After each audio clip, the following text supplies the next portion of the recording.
terjebak. Puri, sudah selesai belum pekerjaan kamu? Ini baru selesai meetingnya, Bude. Puri menjawab telepon sembari berjalan keluar meninggalkan gedung tempat diadakannya meeting hari ini. Kamu langsung ke sini saja, ya? Gak usah makan di luar. Bude sudah masak makanan kesukaan kamu. Iya, Bude. Ini aku langsung ke sana aja. Bude mau nitip apa? Gak usah. Di sini banyak makanan. Di rumah majikan Bude mau ada acara nikahan. Loh? Langkah Puri terhenti. Terus gimana? Ya nggak apa-apa. Kamu kesini saja. Acaranya masih besok ini. Kasihan kamu kalau langsung pulang hari ini. Nginep di hotel cuma nambah pengeluaran. Sayang duitnya. Ya udah, Bude tunggu, ya. Bude sudah kangen banget sama kamu. Iya, Bude. Puri menjawab ragu. Mau menolak juga tak enak. Selama ini Bude sudah banyak sekali membantunya. Puri Arinda adalah seorang anak broken home. Ayahnya menceraikan ibunya demi cinta pertamanya. Saat itu Puri baru berusia 15 tahun. Kini 10 tahun telah berlalu. Ayah yang telah mengecewakannya, telah berpulang beberapa tahun lalu karena kecelakaan kerja. Sedang ibunya pun kini terbaring lemah di atas kasur karena stroke. Keadaan itu membuat Puri terpaksa resign dari tempatnya bekerja 2 tahun lalu. Saat ini ia bekerja remote, pekerjaan yang bisa ia lakukan di rumah. Sesekali ia akan ke kota untuk melakukan meeting. Biasanya budenya yang menjadi pembantu di kota akan memintanya untuk mampir sekedar melepas rindu. Tapi kali ini Bude memintanya untuk menginap barang semalam. Gadis itu menarik nafas panjang. Menghirup udara kota, yang meski katanya banyak polusi, tapi pemandangan yang tak bisa ia nikmati setiap hari ini, cukup menyegarkan matanya yang setiap hari hanya berjibaku dengan kegiatan yang lebih banyak ia lakukan di dalam rumah. Tak lama, ojek yang ia pesan datang. Puri buru-buru memasukkan ponsel untuk menghapuskan luka demi luka yang terasa masih berdarah-darah hingga saat ini. Tapi, Bude, Puri masih keberatan. Bahkan ia tak masalah jika tak menikah seumur hidupnya. Karena sebegitu merasa tak berharganya ia sejak kejadian 11 tahun yang lalu. Lakukan pernikahan ini demi ibumu. Demi Bude, orang-orang yang selama ini selalu ada dan menyayangi kamu. Puri dilema, ingin tetap pada pendiriannya. Tapi ia sadari bahwa selama 11 tahun ini, hidupnya tak terarah. Hidupnya rasa mati. Ia bertahan hanya demi orang-orang yang menyayanginya, yang telah berjuang mati-matian untuk dirinya. Tak lama, Puri mengangguk paksa sembari menghapus air matanya. Warsih tersenyum dan memeluk keponakannya itu. Percayalah, kamu pasti akan bahagia, sayang. Pernikahan. Wanita itu sudah setuju. Anggara hanya menoleh sekilas pada ibunya. Wajahnya nampak frustasi. Hari di mana harusnya menjadi hari bahagianya, malah ia habiskan dengan mencari calon pengantinnya yang entah di mana. Bahkan ia sampai tak sempat memikirkan para tamu yang telah hadir. Hingga membuat ibunya kewalahan memberi penjelasan pada tamu karena sang pengantin tak kunjung bersanding di pelaminan. Padahal acara akad harusnya sudah dilaksanakan sejak pagi ini. Apa harus, Ma? Kita tunggu sehari lagi. Pinta Anggara memelas. Ini bukan kegagalannya yang pertama. Anggara menyandang status dudanya 7 tahun lalu. 5 tahun lalu, ia jatuh cinta pada seorang wanita dan hendak mempersuntingnya. Tapi wanita itu menghilang 1 hari menjelang pernikahannya. Butuh waktu 4 tahun bagi Anggara untuk menemukan wanita yang bisa menggetarkan hatinya. Jelita, wanita cantik yang begitu anggun dan juga menyayangi putrinya, Sania, adalah perempuan yang kemudian ia pilih setelah pencarian panjangnya. Tapi, sekali lagi, ia harus kembali merasakan deja vu rasa frustasinya akan kegagalannya 5 tahun lalu. Kalau kamu ingin melihat Mama cepat mati karena menanggung malu untuk kedua kalinya, tunggu saja wanita sialan itu. Sampai kiamat pun wanita itu tidak akan mungkin datang. Wajah Gayatri mengeras. Ia masih ingat bagaimana 5 tahun lalu ia harus menebalkan muka, menjamu tamu yang hadir meski tak ada pengantin yang bersanding di pelaminan. Semua persiapan sudah lengkap. Undangan sudah disebar dan tamu juga sudah terlanjur hadir. Mau tak mau acara tetap harus dilanjutkan meski pengantin wanitanya menghilang tanpa jejak dan kejelasan. Anggara menundukkan kepalanya dalam. Ia tak punya pilihan lain saat ini. Meski hatinya menentang. Bagaimana bisa ia menikahi wanita yang bahkan tidak dikenalnya? Wajahnya, sifatnya seperti apa? Dan sepertinya, ia juga tidak terlalu tertarik atau peduli. Anggara bahkan sudah ancang-ancang merencanakan perceraiannya. Padahal akad nikah belum juga terlaksana. Kamu tidak ingin melihat wajahnya? Gayatri membuka pertanyaan setelah kediaman di antara mereka selama beberapa saat. Anggara mendongakkan wajah frustasinya. Tidak perlu. Atur saja sesuai yang Mama mau. Jalani pernikahan kalian dengan benar. Mama tidak mau ada perceraian di antara kalian. Sudah 3 kali kamu memilih wanita yang salah. Mama rasa wanita ini bisa jadi jodoh terbaik yang Tuhan kirimkan untuk kamu. Gayatri menoleh ke Anggara yang nampak terkejut dengan pernyataan ibunya yang seolah tahu apa yang saat ini sedang ia pikirkan. Tapi mempertahankan wanita itu juga bukan pilihan yang mudah. Mama tahu kalian belum saling mengenal. Maka dari itu, kenali dia, belajarlah mencintainya. Mama yakin dia perempuan yang baik. Puri menatap dirinya yang nampak berbeda dengan polesan make up dan balutan kebaya putih yang begitu cantik. Cantik. Puri akui bahwa ia belum pernah merasa dirinya secantik ini. Namun hal itu sama sekali tak menghibur hatinya. Pertama, karena ia tidak menginginkan pernikahan ini. Kedua, Puri selalu merasa kecantikannya tak ada nilainya. Karena ia merasa telah dirusak sejak usia belia. Sudah selesai. Ayo ke depan. Bisik Bude Warsih yang membantu menuntunnya untuk ke tempat acara.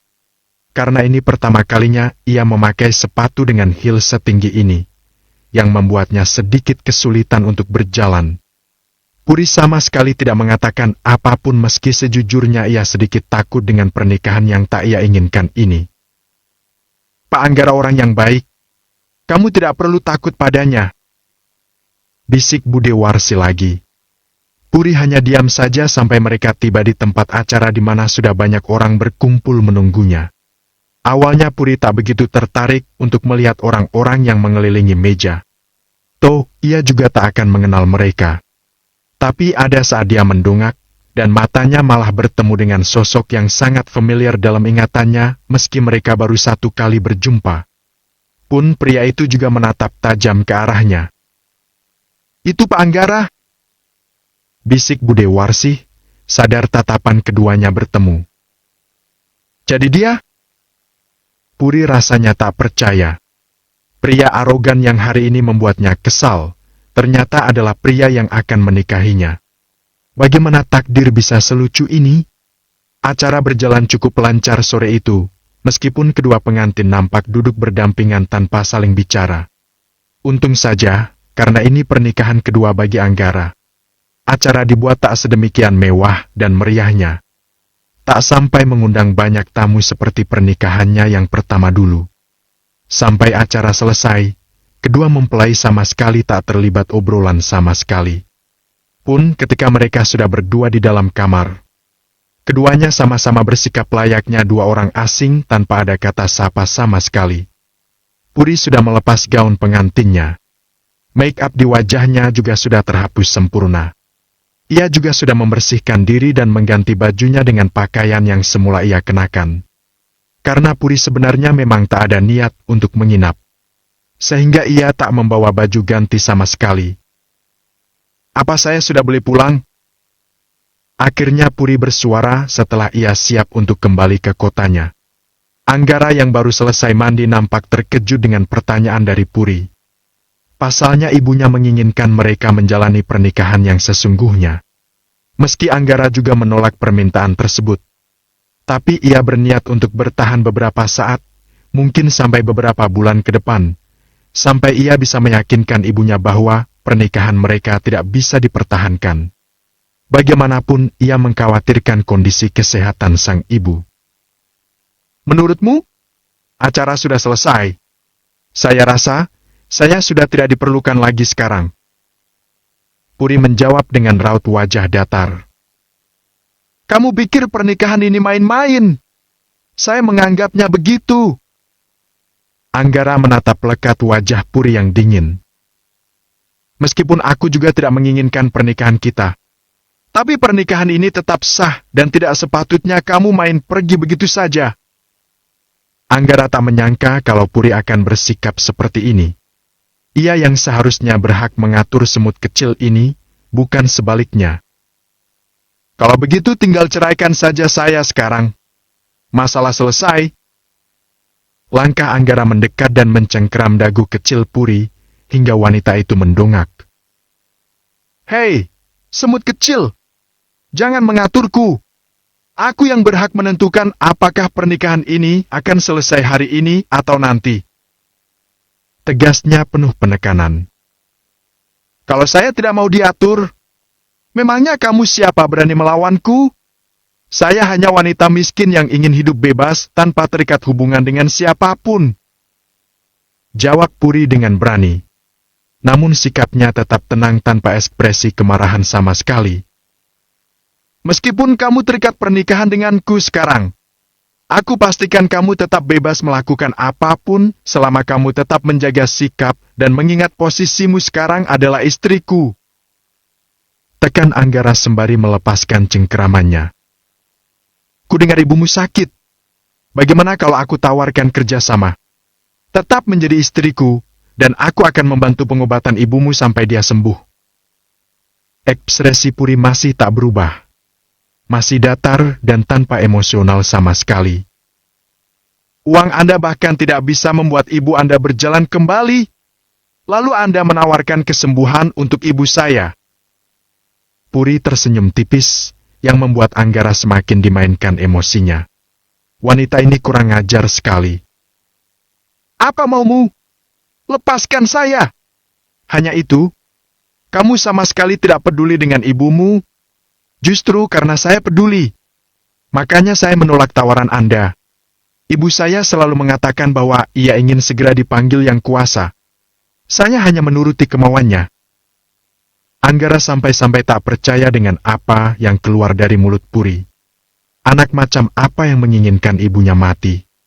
Meski jika memang benar, ibunya mungkin mengatakan itu karena sudah lelah dengan sakitnya. Apa kamu manusia? Terserah Anda mau melihat saya sebagai apa. Manusia atau iblis sekalipun. Saya tidak peduli. Anggara benar-benar dibuat tak berkutik. Baru kali ini ia menghadapi wanita sok kuat dan sok keras seperti ini. Pikirkan lagi. Aku beri kamu waktu semalam untuk memikirkan semuanya. Mungkin kamu lelah merawat ibumu yang sakit. Tapi aku pastikan, jika kamu bertahan, maka aku akan memberikan seseorang untuk membantumu merawatnya. Bahkan, ibumu juga boleh tinggal di sini. Anggara memilih segera mengganti pakaiannya.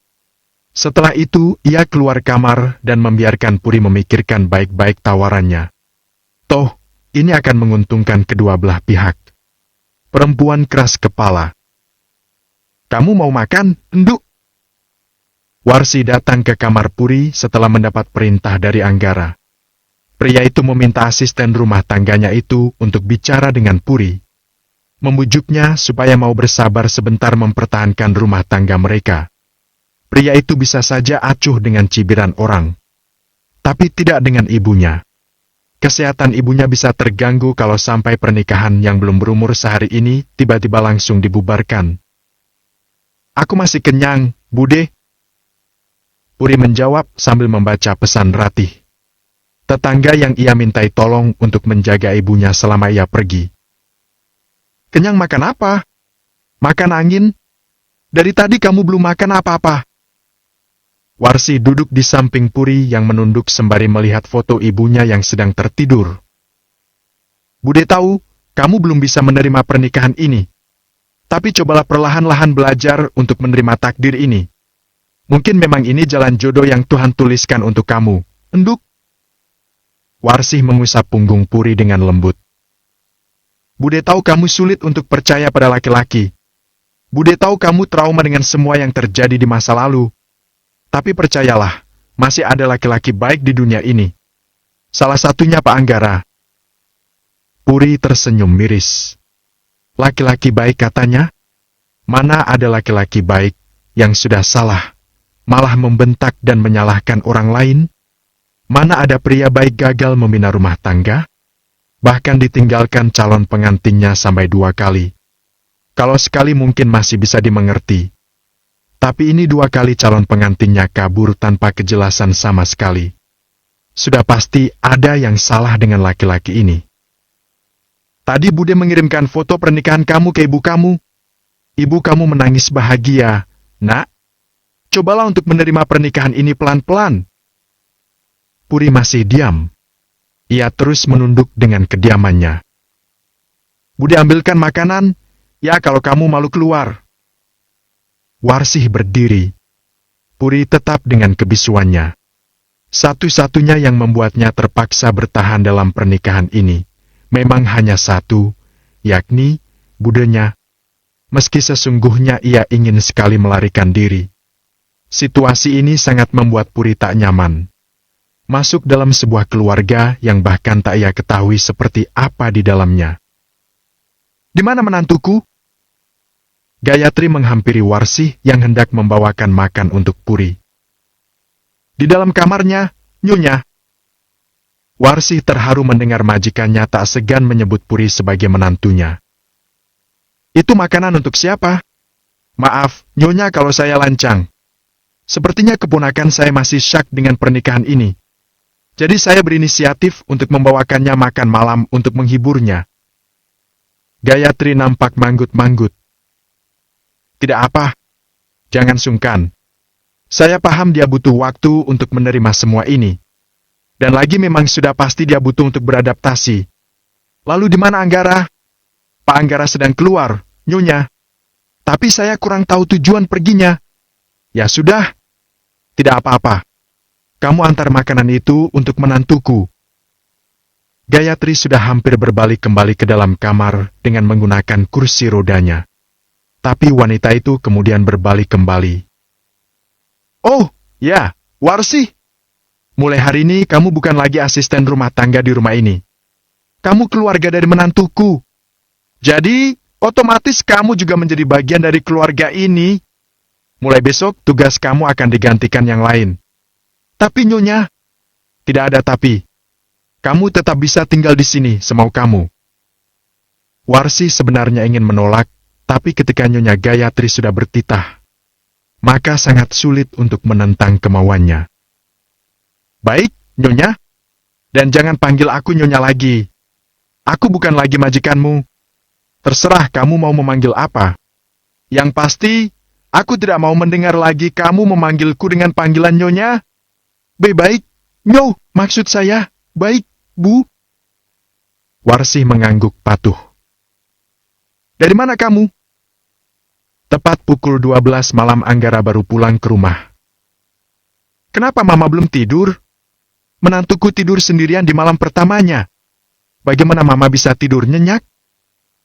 Pertanyaan sang ibu membuat Anggara terhenyak. Dia orang asing yang kamu hadirkan ke rumah ini. Jangan seenaknya padanya. Temani dan bantu dia untuk beradaptasi di rumah ini. Bukan aku yang menghadirkan, tapi Mama. Kalau kamu tidak terus salah memilih wanita, wanita itu tidak mungkin Mama hadirkan di rumah ini. Anggara meraup wajahnya kasar. Jadi mau Mama apa? Aku sudah mengikuti apa yang Mama mau. Aku sudah menikahinya. Sekarang apa lagi? Bukan hanya dia yang butuh adaptasi dengan pernikahan ini, Ma, tapi aku juga. Rahang Anggara mengeras. Aku juga butuh menenangkan diri. Tidak bisa tiba-tiba aku jatuh cinta padanya. Apalagi pura-pura bahagia dengan pernikahan ini. Mama paling tahu aku bukan orang yang mudah jatuh cinta. Dan wanita keras sepertinya sama sekali bukan tipeku. Mama tahu. Makanya Mama minta kamu sebagai laki-laki membimbing dia, buat dia nyaman, buat rumah tangga kalian nyaman. Sekeras-kerasnya perempuan, sedikit saja kamu beri perhatian dan kasih sayang, wanita akan dengan mudah luluh dan patuh dengan suaminya. Makanya Mama katakan, kuncinya ada di kamu. Anggara menghembuskan nafas kasar. Oke, kalau begitu sekarang Mama tidur. Sudah malam. Anggara mendorong kursi roda ibunya dan mengantarnya ke dalam kamar. Setelahnya barulah ia menuju kamarnya sendiri. Ia putar kenop pintu pelan. Kamar masih terang. Puri sedang berbaring di atas sofa, tapi mata wanita itu masih terbuka dan menatap pada kedatangannya. Anggara memilih tak menyapa. Pun Puri juga sama acuhnya. Bagaimana? Sudah kamu pikirkan? Akhirnya Anggara tak tahan untuk mengajak bicara. Ia ingin tahu jawaban Puri. Jawabanku masih tetap sama. Anggata menatap istrinya itu lekat-lekat. Setidaknya pikirkan ibuku. Aku juga terpaksa bertahan karena memikirkan kesehatannya. Kasihanilah dia. Gunakan nuranimu. Dia ibumu. Kenapa aku harus ikut memikirkan kesehatannya? Mata Anggara membola. Pun tangannya seketika mengepal kuat. Bagaimana bisa ibunya ingin dia mempertahankan wanita kurang ajar seperti ini? Jaga mulutmu! Geram Anggara tertahan. Aku hanya tidak mau menjadi manusia munafik. Aku sama sekali tidak mengenal ibumu. Kenapa aku harus memikirkannya? Kasihan padanya. Padahal hidupku sendiri lebih menyedihkan daripadanya. Tok, tok, tok. Suara ketukan pintu membuat ketegangan di antara mereka sedikit terurai. Kalau saja tak ada jeda. Anggara tak berani menjamin ia bisa menahan emosinya. Pria itu berjalan ke pintu dan membukakan pintu. Ternyata Warsi yang datang. Wajah wanita itu nampak memerah seperti hendak menangis. Kenapa, Bi? Saya mau bicara sama Puri, Pak. Anggara menatap wanita yang telah menjadi istrinya itu. Posisi Puri kini duduk di sofa. Kenapa, Bude? Puri berdiri dan berjalan mendekat ke Warsih. Ibu kamu, Puri. Air mata Warsih menderas. Wanita itu menubruk Puri dan memeluk keponakannya itu erat-erat. Ibu kenapa, Bude? Ibu kamu sudah nggak ada, Puri. Kamu yang sabar, ya? Warsi tahu meski terlihat baik-baik saja, Puri adalah gadis rapuh yang kesepian. Sementara itu, Anggara nampak mengamati raut wajah Puri yang datar. Tak ada kata, tak ada suara, bahkan setetes air mata pun tak keluar dari mata gadis itu. Bersikap baiklah. Setelah mendengar kabar duka tersebut, Anggara mau tak mau harus turut serta ke kota asal Puri. Karena bagaimanapun saat ini wanita itu berstatus sebagai istrinya. Tentu saja ibunya juga tak mungkin membiarkannya tidur nyenyak di saat istrinya sedang berduka. Puri sendiri, dari keberangkatan sampai akhirnya tiba di tempat tujuan. Wanita itu sama sekali tidak mengatakan sepatah kata pun padanya. Dan yang paling mengherankan adalah, Puri sama sekali tidak menangis. Malah Warsi yang terus terisak sepanjang perjalanan. Bahkan ketika Puri membuka kain kafan ibunya dan menciumnya untuk terakhir kali.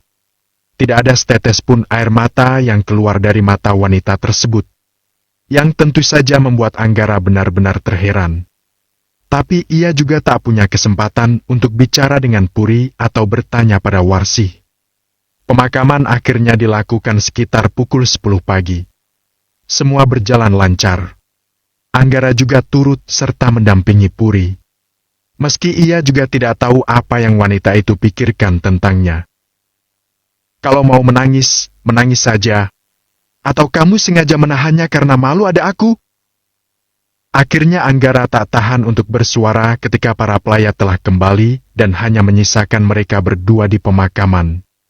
Tapi perkiraannya salah, bukannya menangis Puri malah menarik sudut bibirnya dan tersenyum tipis. Kenapa aku harus menangis? Aku bahagia karena penderitaan ibuku akhirnya berakhir. Ibuku orang yang baik. Dia pasti akan bahagia di sana. Puri berjongkok, membungkukkan tubuhnya dan mencium papan kayu bertuliskan nama ibunya. Terima kasih, sudah menjadi ibu yang hebat untukku. Tidurlah dengan tenang di sana. Setelah itu Puri berdiri, membalikan badannya lalu pergi. Tinggal Anggara yang memaku, masih belum mengerti ada seorang anak yang bahkan tak menangis di hari kematian ibunya. Bahkan anak itu malah tersenyum bahagia. Bagaimana bisa ada manusia semacam itu di dunia ini? Malamnya digelar acara tahlilan di rumah sederhana Puri. Mata Anggara tak lepas dari setiap gerakan Puri. Ia masih berpikir kalau Puri sebenarnya malu menangis karena ada dirinya. Nanti malam pasti wanita itu akan diam-diam menangis di kamarnya. Namun ternyata dugaannya lagi-lagi salah. Karena Puri malah mengajaknya untuk tidur di kamar yang sama. Di rumah ini hanya ada 2 kamar. Yang satu kamar saya dan satunya lagi kamar ibu saya. Terserah Anda mau tidur di mana. Kalau Anda tidak nyaman tidur dengan saya, Anda bisa menempati kamar ibu saya. Puri mengatakan itu setelah para tetangga pergi. Dan Warsi sendiri memilih kembali ke rumahnya yang hanya beberapa langkah di samping rumah Puri. Rumah mereka bersebelahan. Karena memang setelah mereka diusir oleh mendiang ayahnya dulu. Bude rela membagi tanah miliknya untuk dibangun rumah tinggal untuk adiknya, alias mendiang ibunya Puri. Hubungan persaudaraan mereka sangat erat. Itu juga yang akhirnya membuat Puri kuat di tengah badai yang menerjang dirinya di masa remaja. Sementara mendapat tawaran seperti itu, jelas Anggara tak punya pilihan lain selain tidur satu kamar dengan istrinya. Bagaimanapun ia masih memiliki rasa ngeri kalau harus menempati kamar orang yang baru saja meninggal. Anggara ikut masuk ke kamar yang tak seberapa luas itu. Hanya ada ranjang kecil dan meja kerja Puri yang menghadap langsung ke jendela. Di luar sedang hujan sekarang, sehingga membuat suasana sedikit mencekam bagi Anggara yang belum terbiasa dengan suasana sepi seperti ini. Lampunya aku matikan. Puri seolah meminta izin. Anggara tak memprotesnya. Karena ia memang lebih suka tidur dengan suasana remang. Kamar yang semula terang kini nampak redup. Hanya ada cahaya dari lampu jamur yang Puri colokkan ke saklar di kamarnya. Puri juga langsung naik ke atas tempat tidur. Anggara yang masih canggung mengikuti. Tapi ranjang itu benar-benar kecil untuk tubuh Anggara yang tinggi besar. Pria itu melirik Puri yang sudah memejamkan mata. Sungguh ia sama sekali tak mengerti dengan wanita satu ini. Seumur hidup ia tak pernah bertemu perempuan aneh seperti ini. Kenapa kamu tidak menangis? Sungguh Anggara penasaran. Apa Anda tidak punya pertanyaan yang lain? Puri berkata dengan mata terpejam. Kamu satu-satunya wanita aneh yang pernah kutemui. Ungkap Anggara tanpa menutupi. Kalau Anda ingin mempertahankanku, berarti Anda juga harus siap, karena saya memang seaneh itu. Puri merubah posisinya membelakangi suaminya. Jangan mengajak saya bicara lagi. Saya ingin tidur. Anggara melirik tubuh mungil istrinya. Kesal sebenarnya. Baru kali ini ada wanita yang berani memerintahnya. Biasanya itu adalah tugasnya. 3 hari berlalu dan Anggara juga terpaksa masih bertahan di sana. Ibunya akan mengoceh panjang kalau sampai dirinya tidak pulang bersama Puri. Bahkan hampir setiap hari Gayatri selalu mengingatkannya lewat sambungan telepon. Ini sudah 3 hari. Anggara mendekat ke Puri yang sedang sibuk dengan laptopnya. Lalu, aku juga harus bekerja. Kalau begitu pulanglah. Jawab Puri tanpa menoleh. Mama tidak mengizinkanku pulang tanpamu. Puri menghentikan tangannya yang tengah mengetik balasan email. Wanita itu menghembuskan nafas panjang. Pulanglah bersamaku. Anggara menyenderkan tubuhnya ke tembok dengan tangan bersedekap di dada. Kalau saya tidak mau, harus mau? Kenapa harus? Karena kamu istriku. Anggara mulai tidak sabar menghadapi wanita sok dibutuhkan ini. Tapi aku tegaskan, aku mempertahankanmu hanya demi ibuku. Karena aku bukan kamu yang sama sekali tidak punya ketakutan dan kesedihan kehilangan orang tuanya. Sindir Anggara. Hang, begitu? Puri manggut-manggut. Sama sekali tak terpancing kata-kata keras Anggara. Jadi Anda maunya bagaimana? Kita kembali besok ke kota. Ya sudah. Ya sudah apa? Aku ikut dengan Anda besok. Tapi saya juga ingin menegaskan, kalau saya bertahan dalam pernikahan ini bukan karena saya mau, tapi karena saya kasihan pada Anda yang takut kehilangan ibunya. Balas Puri dengan entengnya. Tangan Anggara mengepal. Kasihan katanya. Rasa jengkel dalam dada Anggara semakin menggunung. Terlepas kegagalan pernikahannya, hidupnya jelas jauh lebih baik dari Puri dari segi materi. Harusnya wanita ini yang lebih pantas dikasihani. Tapi Anggara tak bisa melakukan apapun. Kali ini ia berusaha sekuat tenaga meredam emosinya. Yang penting Puri sudah setuju untuk kembali besok. Jangan sampai emosinya membuat wanita itu berubah pikiran. Jadi sampai kapan Anda mau saya bertahan dalam pernikahan ini? Tanya Puri kemudian. Sampai aku berhasil meyakinkan Mama bahwa pernikahan kita tidak bahagia dan memang lebih baik berpisah. Oke. Bersikaplah baik pada ibuku. Dia sangat menyayangimu. Itu karena saya telah menyelamatkan putranya dari rasa malu. Sindir Puri balik. Terserah apa katamu. Tapi selama kita menjadi suami istri, aku akan memastikan kamu bersikap baik pada ibuku dan juga anakku. Anak? Kali ini Puri menoleh. Ya anakku. Permata bagiku. Jadi pastikan kamu bersikap baik padanya dan membuatnya nyaman. Mantan istri. Anggara menggeliatkan tubuhnya ketika mendengar suara ayam ribut dari arah belakang. Kasur sebelahnya yang biasa ditempati Puri juga kosong. Melalui kain horden yang tersingkap, Anggara bisa melihat bahwa di luar masih gelap. Pria itu lalu mencari ponselnya untuk mengetahui jam berapa sekarang ini. Jam 3. Gumamnya. Apa yang dilakukan wanita itu pagi-pagi buta begini? Karena penasaran Anggara pun bangun dan berjalan ke arah sumber keributan. Matanya yang masih mengantuk terbelalak kaget melihat Puri sedang menyembelih ayam dengan begitu lihainya. Tanpa ada rasa takut atau ngeri sedikit pun. Apa yang kamu lakukan? Seperti yang kamu lihat Puri melempar ayam yang sudah mati itu menjadi satu dengan ayam lain yang sudah ia sembelih lebih dulu. Saat ini Puri sudah tidak bicara terlalu formal lagi. Bagaimana kamu bisa melakukan ini? Biasanya wanita paling tidak tega melakukan hal seperti ini. Tapi wanita ini selalu saja penuh kejutan. Memangnya apa yang aku lakukan? Aku hanya menyembelih ayam. Puri menatap heran ke pria yang berdiri di hadapannya itu. Memangnya apa yang aneh dengan itu? Anggara terdiam. Karena yang dikatakan Puri memang benar. Tapi tetap saja baginya, yang dilakukan wanita ini harusnya menjadi tugas laki-laki. Masih ada satu lagi? Apa kamu mau mencobanya? Puri menawarkan Anggara untuk menyembelih ayam terakhir. Tapi jelas saja Anggara langsung menolaknya. Aku bukan psikok sepertimu. Sial. Bagaimana bisa wanita ini malah menyuruhnya? Puri tersenyum tipis. Merasa aneh dengan jawaban suaminya itu. Kamu bilang aku psikok.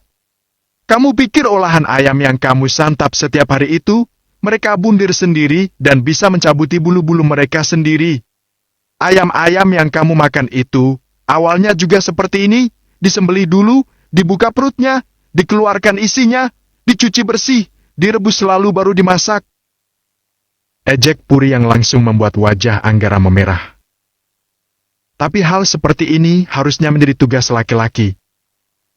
Anggara membelah diri, tapi sedetik kemudian ia tahu bahwa telah salah bicara. Oh, jadi tugas laki-laki ya? Ya sudah, kalau begitu kamu saya yang menyembelihnya. Puri menyodorkan ayam hidup di tangannya yang membuat Anggara tak berkutik. Lakukan sesukamu saja. Anggara berbicara ketus lalu pergi. Sialan. Wanita ini selalu punya cara untuk mempermalukannya. Dasar aneh. Dengus Puri sembari mengambil pisau tajam di atas meja. Assalamualaikum, Ma. Assalamualaikum, Oma. Waalaikumsalam, cucu Oma, Tantri. Gayatri tersenyum hangat menyambut kedatangan mantan menantu juga cucu kesayangannya. Tumben si cantik baru kesini? Iya, Oma. Soalnya aku diajakin liburan sama Mami sama Papi.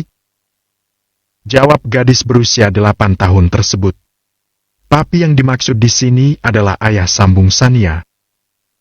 Oleh-olehnya yang buat Oma dikasih, sayang. Tantri meminta putrinya untuk menyerahkan bingkisan yang dibawanya. Oh, iya. Ini Oma oleh-olehnya.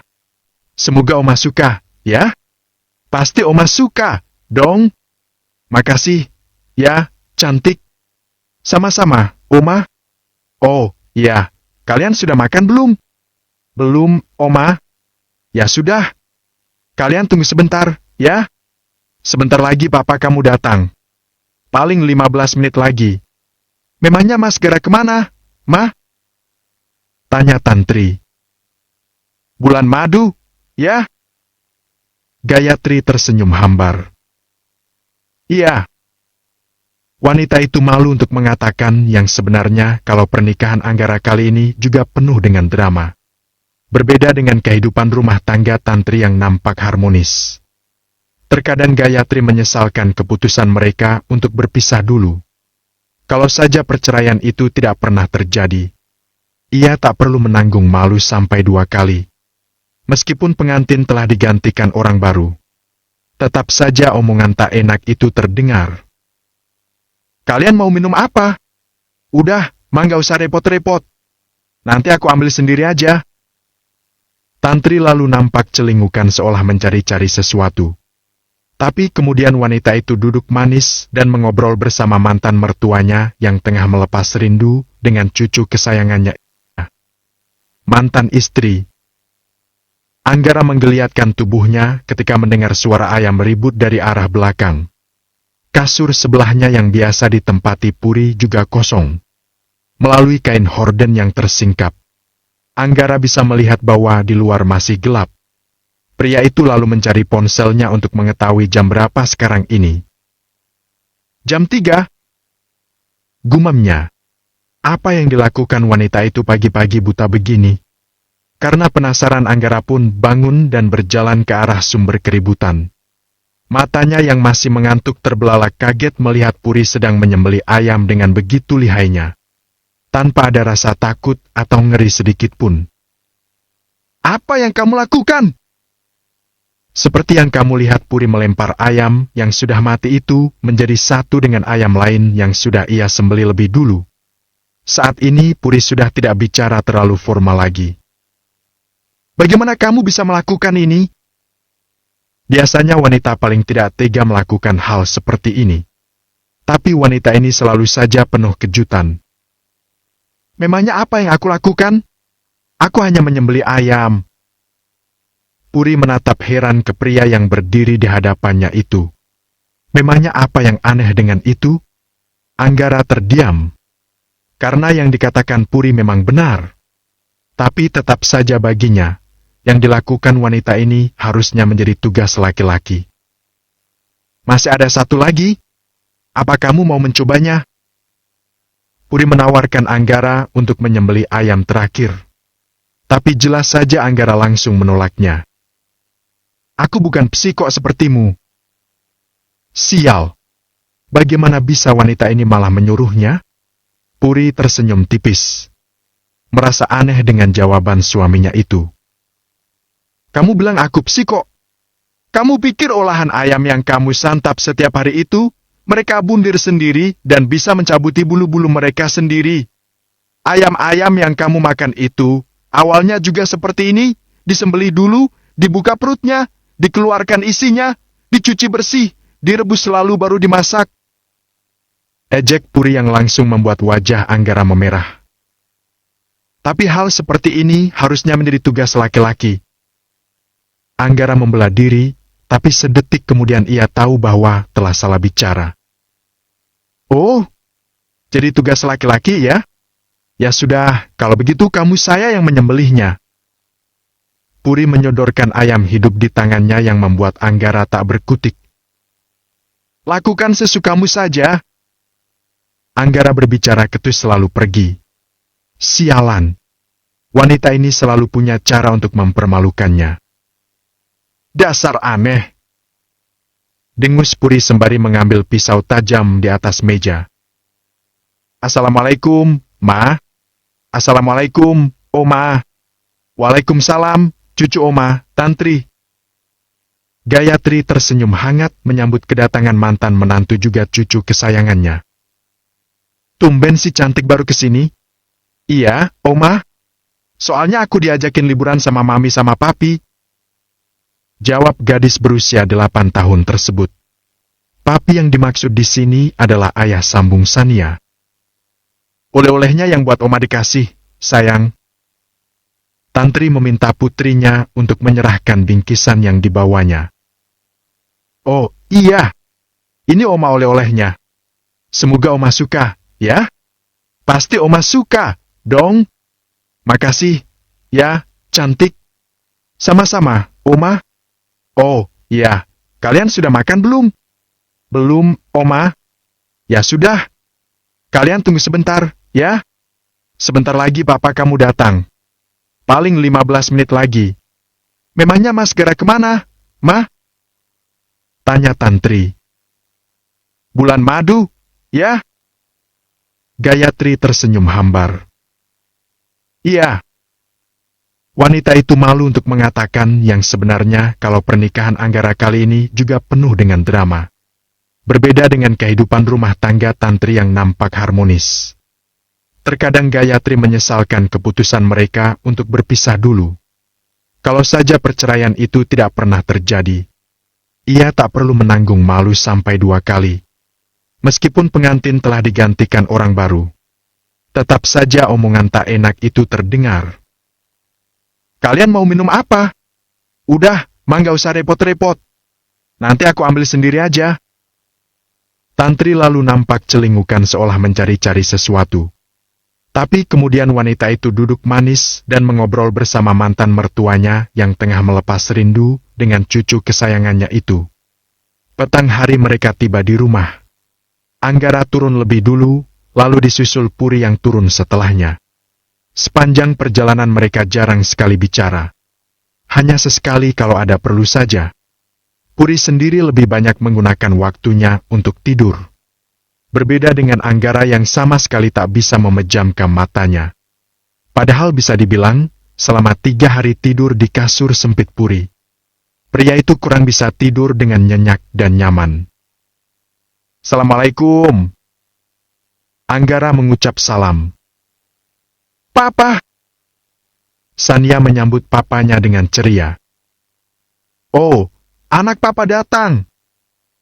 Anggara langsung menggendong putrinya itu.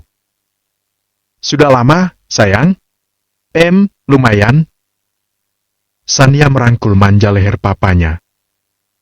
Sekarang putri Papa tambah berat, ya? Iya, dong. Kan Mama selalu merawat Sania dengan baik. Tantri dan Gayatri sama-sama tersenyum mendengar celotehan Sania. Oh, iya, Pak, Tante ini siapa? Perhatian Sania beralih ke perempuan di belakang ayahnya. Pun dengan yang lain yang langsung menoleh ke arah Puri yang berdiri tanpa senyum. Oh. Anggara menurunkan putrinya itu. Sebelumnya Sania sudah cukup dekat dengan Jelita. Pun Anggara sudah mengajari putrinya itu untuk memanggil Jelita dengan sebutan Mama. Anggara takut Sania bingung kalau tiba-tiba ia mengenalkan lagi orang baru sebagai mamanya. Puri masih bergeming. Bukannya apa? Sejujurnya ia kurang bisa mendekati anak kecil. Mau selucu apapun anak itu, Puri tetap tak bisa menunjukkan rasa gemas atau sayang ke mereka. Hai! Karena semua orang malah diam, Puri akhirnya memilih menyapa lebih dulu. Kenalkan, aku mama barumu. Ucap Puri spontan saja. Sekali lagi, Ia tak tahu bagaimana membuat anak kecil terkesan padanya. Bahkan untuk tersenyum saja, Puri merasa canggung. Mama baru? Sania menatap ke papanya yang nampak bingung. Bukannya mama baru Sania itu mama jelita, ya, Pak? Anggara berjongkok di depan putrinya itu. Papa akan coba jelaskan pelan-pelan, sayang. Jadi, Papa sama Mama Jelita ternyata tidak berjodoh. Jadinya sekarang yang menjadi Mama baru Sania bukan lagi Mama Jelita, tapi Mama Puri. Ayo salim sama Mama Puri. Sania memang belum terlalu mengerti penjelasan papanya. Tapi gadis itu dengan patuh menuruti permintaan papanya untuk salim dengan Mama barunya. Hai, Tante. Kenalkan aku Sania. Sania lebih memilih memanggil Puri dengan sebutan tante ketimbang menuruti papanya. Tapi bagi Puri juga tak masalah. Papa, maaf, Sania belum terbiasa manggil mama ke tante Puri. Nggak apa-apa, sayang. Papa juga tidak memaksa. Sania bisa belajar pelan-pelan nanti. Anggara paham putrinya butuh penyesuaian. Makasih, ya, Pak. Hei! Papa yang harusnya terima kasih. Anggara memeluk putrinya dengan sayang. Ya sudah, yuk kita makan malam dulu. Kasihan Sania sama Tantri sudah menunggu kalian dari tadi. Kalian juga pasti lapar kan setelah perjalanan? Gayatri menyela. Menurutnya suasana pasti akan lebih akrab dan hangat setelah mereka makan malam bersama. Sementara itu, Tantri diam-diam memperhatikan wanita berpakaian sederhana yang dinikahi mantan suaminya. Tidak jelek, tapi tidak juga cantik. Tubuhnya juga mungil. Berbeda dengan wanita-wanita yang pernah berhubungan dengan Anggara sebelum-sebelumnya. Hai, kenalkan. Aku Tantri, mantan istri Mas Anggara. Tantri mencoba mengajak Puri berkenalan lebih dulu. Pandangannya yang terlalu menelisik membuat Puri tak nyaman. Puri juga hanya menanggapi sekedarnya saja. Puri! Puri hanya menyebut namanya saja. Lalu menyusul yang lain menuju ruang makan. Sekarang kamu istri Mas Anggara. Jadi, aku harap kamu bisa bersikap baik padaku dan putriku. Tantri sedikit terganggu dengan sikap dingin Puri. Jadi, ia sedikit terbawa kesal. Akan ku coba. Tapi aku tidak janji bisa menjadi ibu tiri yang baik untuknya. Karena sejujurnya aku tidak begitu menyukai anak-anak. Tantri nampak terkejut dengan jawaban yang keluar dari mulut Puri. Baru kali ini pasangan mantan suaminya bersikap seperti ini. Biasanya mereka selalu berusaha mengambil hati putrinya supaya nampak baik di mata Anggara. Anak aneh. Suasana makan malam terasa hangat dengan obrolan ringan. Tantri nampak telaten menyuapi Gayatri. Hal seperti ini sudah menjadi pemandangan biasa. Sesekali mereka tertawa kecil ketika merasa ada obrolan yang lucu. Hanya Puri yang diam tak bersuara dan hanya fokus dengan makanannya. Sejujurnya ia belum terbiasa dengan suasana ini. Ia juga tidak tahu harus menimpali apa obrolan mereka. Sania senang gak Papa menikah lagi? Tanya Gayatri. Senang dong Oma. Hal yang paling membuat Sania bahagia itu melihat Papa juga bisa bahagia seperti Mami yang bahagia sama Papi. Sania berbicara dengan riangnya. Oh, cucu Oma memang terbaik.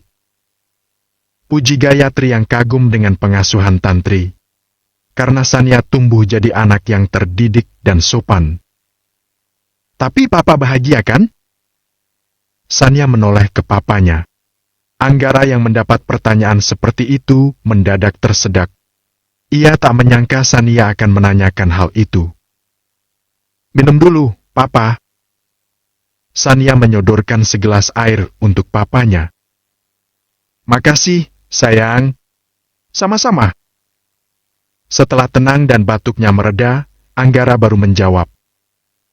Papa bahagia, sayang. Pria itu berusaha memaksakan senyumnya demi terlihat bahagia. Kalau Tante Puri juga bahagia kan? Kali ini pertanyaan Sania beralih ke Puri. Otomatis pandangan semua orang juga tertuju ke wanita itu. Puri menatap semua orang yang menatapnya. Lalu kepalanya menggeleng. Di bawah meja Anggara langsung menendang kaki Puri. Memohon kerjasama untuk menyenangkan hati putrinya. Menurut Sania bagaimana? Tanya Puri balik. Ditanya seperti itu, Sania langsung berpikir. Tante pasti bahagia. Soalnya papa itu kan kaya dan banyak uang. Semua orang tertawa mendengar jawaban polos Sania, kecuali Puri. Apa menurut Sania uang bisa membeli kebahagiaan? Tanya Puri dengan sikap yang lebih santai dari sebelumnya. Kata Mami iya. Jawab anak itu sembari melirik ibunya yang nampak salah tingkah. Ya kah? Jadi menurut kamu kenapa papa dan mami berpisah kalau mereka bahagia dengan bergelimang uang? Anggara menyikut lengan Puri, menyuruhnya untuk menjawab seperlunya saja karena yang bertanya anak kecil. Sudah, jangan ngobrol terus. Dihabiskan dulu makanannya, sayang. Gayatri mencoba menyela, karena menurutnya obrolan sudah agak melenceng. Akhirnya semua kembali diam. Tapi nampaknya Sania masih belum puas dengan jawaban Puri. Jadi menurut Tante, apa yang bisa membuat orang bahagia? Tanyanya lagi. Setiap orang punya kebahagiaan sendiri-sendiri. Dan tentu saja berbeda-beda. Kalau Tante, apa yang membuat Tante bahagia? Puri melirik anak yang duduk di sebelahnya itu. Kebahagiaan Tante adalah melihat ayah Tante meninggal dunia. Puri! Geram Anggara yang merasa Puri tak tahu situasi. Jelas-jelas yang bertanya anak kecil. Maaf, aku keceplosan. Puri meminta maaf dengan tulus. Ayo dimakan lagi makanannya, sayang. Tantri berusaha mengalihkan perhatian putrinya. Mau lagi ayamnya? Mas, tolong, ya kamu ajari istri kamu itu. Omongannya itu aneh banget. Aku takut dia membawa pengaruh buruk buat Sania, loh. Tantri langsung mengajak mantan suaminya itu bicara empat mata setelah makan malam selesai. Oke, nanti aku coba bicara sama dia. Anggara juga geram sekali dengan sikap Puri. Harusnya wanita itu lebih menjaga lisannya saat berbicara dengan anak-anak. Aku jadi nggak tenang kan kalau Sania nginep di sini. Tantri masih mengomel. Oh, iya, Mas. Tapi ngomong-ngomong kenapa istri kamu jadinya dia? Bukannya harusnya Jelita? Tantri memasang ekspresi bingung. Sudah sedari tadi ia ingin bertanya, tapi gara-gara Puri. Pertanyaan itu seakan tenggelam dan terlupakan. Mumpung ingat, ia tanyakan langsung saja pada yang bersangkutan. Ceritanya panjang. Anggara mendesah berat. Jangan-jangan kejadian 5 tahun lalu terulang lagi. Tebak Tantri. Ya, sepertinya. Lain kali aku cerita. Sekarang aku lelah. Sania mau menginap di sini atau kamu bawa pulang? Anggara meraup wajahnya yang kusut. Ia benar-benar kelelahan saat ini. Baiknya aku bawa dulu, Mas. Tapi tolong, ya kamu awasi istri kamu. Biar aku juga nggak was-was kalau bawa Sania nginep di sini. Oke. Kamu tenang aja. Aku juga tidak akan membiarkan siapapun membawa pengaruh buruk untuk Sania. Oke. Makasih, ya, Mas. Kalau gitu aku ajak Sania pulang dulu. Sementara itu di dapur, Puri sedang mencuci piring. Sebenarnya Gayatri sudah melarang menantunya itu. Tapi Puri tetap ingin melakukannya. Di sebelahnya ada Sania yang berusaha mengajaknya bicara. Tante cinta nggak sama papa? Enggak. Jawab Puri sembari menoleh sekilas ke wajah polos itu. Kenapa? Tidak ada alasan. Terus kenapa tante mau nikah sama papa? Terpaksa. Terpaksa? Sania menyimpan jawaban Puri ke dalam memorinya. Jadi tante nggak bakalan rebut papa dari aku kan? Tanya Sania kemudian. Buat apa tante merebut papamu? Ambil saja. Tante juga tidak begitu menyukainya. Jawab Puri dengan entengnya. Hanya saja ia merasa ada yang aneh dengan pertanyaan bocah ini. Tante juga nggak bakalan kasih adik bayi kan buat papa? Kali ini Puri menatap mata jernih itu lekat. Kenapa memangnya? Soalnya aku nggak mau kasih sayang papa nanti terbagi sama adik baru. Papa cuma boleh sayang sama aku. Jadi tante jangan menguasai papaku, ya. Papa itu cuma milik aku. Uangnya juga cuma buat aku. Puri tercenung. Siapa yang mengajari bocah sekecil ini bicara seperti itu? Ayo, sayang kita pulang. Tantri datang dengan wajah masam. Ia tak suka putrinya bicara dengan manusia aneh bernama Puri ini. Iya, Mi? Kamu ngomong apa sama Tante Puri? Tanya Tantri.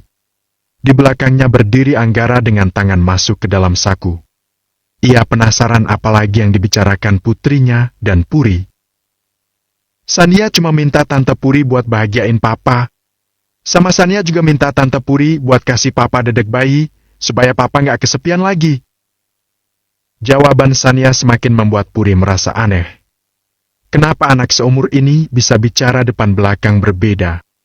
Seolah sudah pandai dalam berbohong. Anak pinter, puji Tantri. Ya udah salim papa. Kita pulang sekarang. Kasihan papi di rumah sendirian. Nggak jadi tidur di sini, dong. Wajah Sania kecewa. Ya nggak apa-apa. Papa lagi kecapekan. Besok mami antar ke sini lagi. Ya udah, deh. Sania pulang dulu, ya, Pa. Sania salim ke papanya. Hati-hati, ya, sayang. Anggara mengusap lembut rambut putrinya dan mengecup keningnya. Iya, Pa, papa juga istirahat. Anggara mengantar Tantri dan Sania ke depan. Baru kemudian setelah mobil Tantri melaju, ia kembali ke dalam rumah untuk bicara dengan Puri. Lain kali jaga bicaramu. Atau kalau kamu tidak bisa menjaga mulutmu, jangan coba dekat-dekat dengan putriku. Tenang saja, aku juga tidak ada niat untuk dekat-dekat dengan putrimu yang aneh itu. Entah kenapa wajah anak itu mengingatkannya pada seseorang yang sangat ia benci. Mendengar ada yang menghina putrinya, refleks tangan Anggara terangkat dan menampar wajah Puri. Plak! Puri kaget tentu saja. Tapi tamparan ini bukan apa-apa untuknya. Terserah mau percaya atau tidak, tapi kurasa putrimu memang seaneh itu. Puri bicara dengan tenang meski tak dipungkiri kalau tamparan itu cukup menyakitkan. Sekali lagi kamu mengatakan hal aneh tentang putriku. Aku tidak akan tinggal diam. Ancam Anggara. Kenapa? Kamu mau membunuh aku? Tantang Puri. Lakukan saja. Sebenarnya aku juga tak punya cukup alasan untuk tetap hidup di dunia ini. Jadi kalau kamu mau melakukannya, silakan saja. Kasihan padamu. Anggara baru keluar dari kamar mandi setelah cukup lama menenangkan diri dengan berendam air hangat. Lebih tepatnya, ia sengaja menghindar untuk berada satu ruangan dengan Puri setelah tamparan yang ia berikan tadi. Pria itu segera mengganti pakaiannya. Sesekali ia melirik ke atas ranjang di mana istrinya telah tertidur dengan pulas di sana. Ia juga bisa melihat bekas lebam di pipi tirus itu. Karena ia akui bahwa tamparan yang ia berikan cukup kuat. Wajar saja kalau sampai membekas. Sebenarnya ia sedikit merasa bersalah. Bagaimanapun seumur hidupnya ia tidak pernah memukul perempuan. Tapi ia paling tidak bisa tinggal diam kalau sudah urusan putrinya. Kalau kamu sedikit penurut saja, mungkin aku tidak akan sekasar ini. Gumam Anggara ketika ia mendekat dan melihat bahwa bekas tamparannya membuat pipi Puri sedikit meninggalkan lebam membiru yang cukup lebar. Puri mana Anggara? Keesokannya, Tantri dan Sania rupanya datang untuk sarapan bersama. Sementara Anggara yang ditanya malah nampak bingung. Sedari ia bangun tadi, ia sama sekali tak melihat sosok Puri. Ia pikir Puri sedang membantu menyiapkan sarapan. Saya di sini, Ma. Belum sempat Anggara menjawab, tiba-tiba Puri datang dari belakangnya. Wanita itu juga langsung mengambil tempat di samping suaminya. Lain kali kalau mau turun, ajak istrimu. Jangan seenaknya turun sendiri. Istrimu masih butuh beradaptasi di rumah ini. Gayatri menegur putranya itu. Iya, Ma. Anggara memilih mengiyakan saja. Ia tak ingin berdebat di depan putri dan mantan istrinya. Meski ia penasaran dari mana Puri karena sedari pagi wanita itu memang tak terlihat di kamar mereka. Ambilkan makanan untuk suamimu. Kau tegur Tantri lirih ketika Puri hanya mengambil makanan untuk dirinya sendiri. Puri yang ditegur seperti itu nampak menatap ke sang suami dan mantan istrinya. Tapi tanpa banyak bicara ia melakukan apa yang Tantri katakan. Puri! Lagi-lagi Gayatri memanggilnya. Iya, Ma? Puri berusaha untuk fasih memanggil Mama pada mertuanya. Pipi kamu kenapa, Nak? Mendengar pertanyaan itu sikap Anggara berubah tegang. Bukannya ingin bersikap pengecut. Hanya saja ia tak mau membuat ibunya kepikiran dengan tindakan yang diambilnya. Meski ia tetap punya alasan di balik tindakannya. Oh!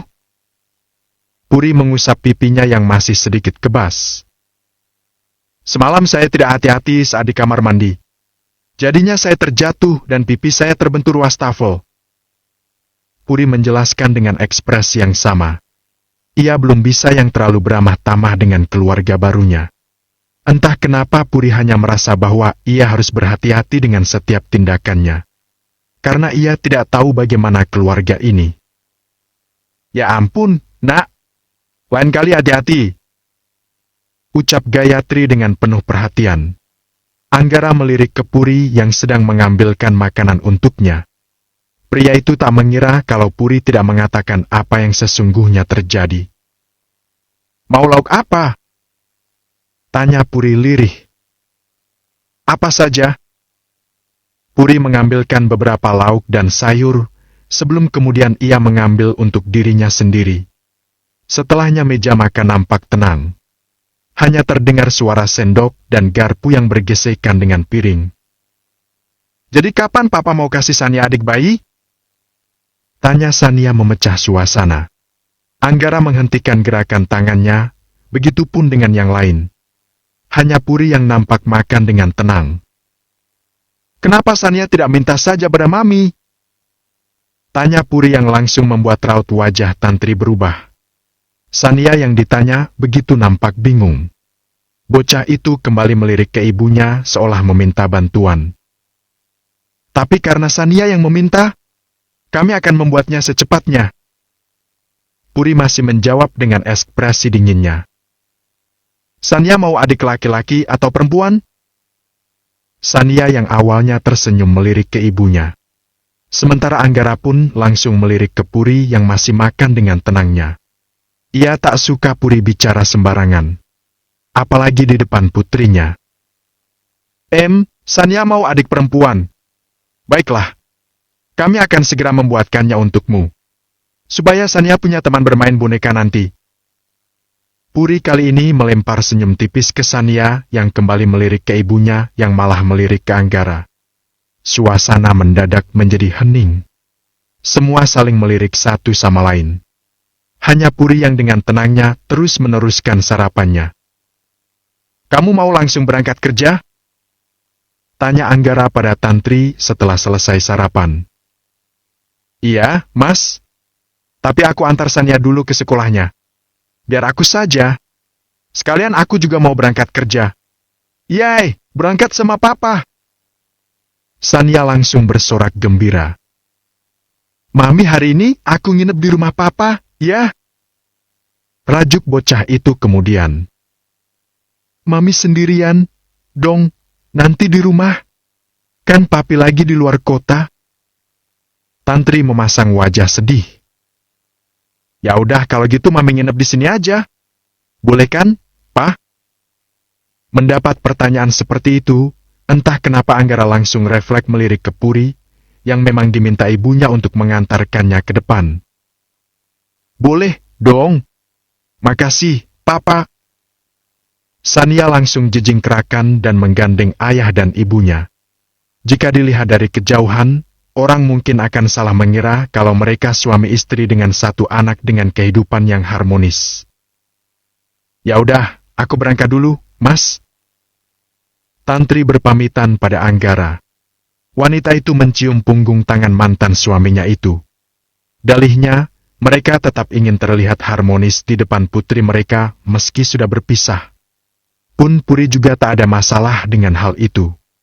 Ia bahkan tak peduli kalau mereka ingin rujuk kembali. Sania juga salim pada papanya sebelum kemudian diminta Anggara untuk naik lebih dulu. Karena pria itu ingin bicara dengan sang istri. Kenapa kamu tidak jujur ke Mama?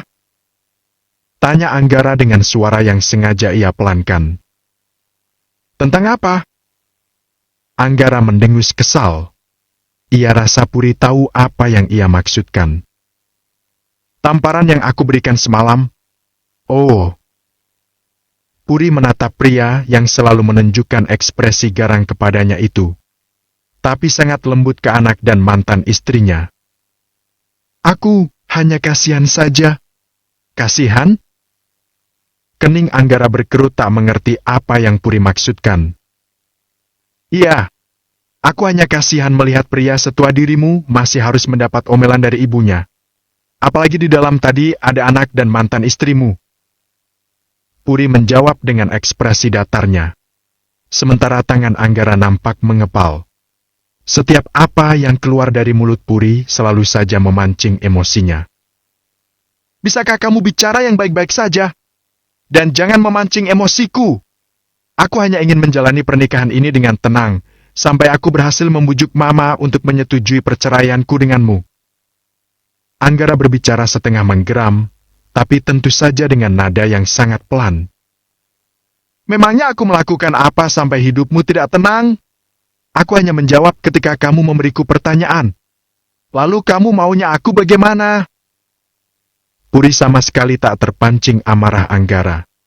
Wanita itu malah terlihat melambaikan tangan pada Sania yang sudah duduk dengan manisnya di dalam mobil. Cepatlah berangkat. Putrimu yang lucu sudah menunggu. Puri mengingatkan Anggara bahwa ada bocah kecil yang sedang menunggunya. Anggara tak punya pilihan lain. Karena memang sekarang ia tak punya waktu untuk berdebat dengan perempuan aneh yang menjadi istrinya ini. Aku berangkat. Anggara berpamitan. Iya. Hati-hati. Anggara masih menunggu inisiatif Puri untuk melakukan apa yang Tantri dan putrinya lakukan tadi. Cium tanganku. Mama sedang melihat kita dari CCTV. Lirih Anggara. Puri menatap pria yang menjadi suaminya itu. Awalnya sedikit ragu untuk melakukan itu. Ia tak biasa kontak fisik dengan seorang pria dan baginya itu terasa aneh. Cepat! Aku tidak punya banyak waktu. Anggara mulai tak sabaran. Dengan kaku Puri akhirnya mengangkat tangannya dan melakukan apa yang Anggara perintahkan. Tapi setelah kulit mereka bersentuhan, refleks Puri mengusap bekas sentuhan tangan mereka ke bajunya. Dan Anggara jelas sangat tersinggung dengan apa yang Puri lakukan. Tanpa ia tahu bahwa Puri melakukan itu bukan hanya pada dirinya saja, tapi kepada setiap lelaki yang bersentuhan dengannya. Baudau. Hampir setengah harian Puri lebih banyak menghabiskan waktunya di kamar. Bukan untuk bermalas-malasan, melainkan untuk bekerja. Dan lagi, sebenarnya ia bingung apa yang harus ia lakukan di rumah yang penghuninya masih sangat asing baginya ini.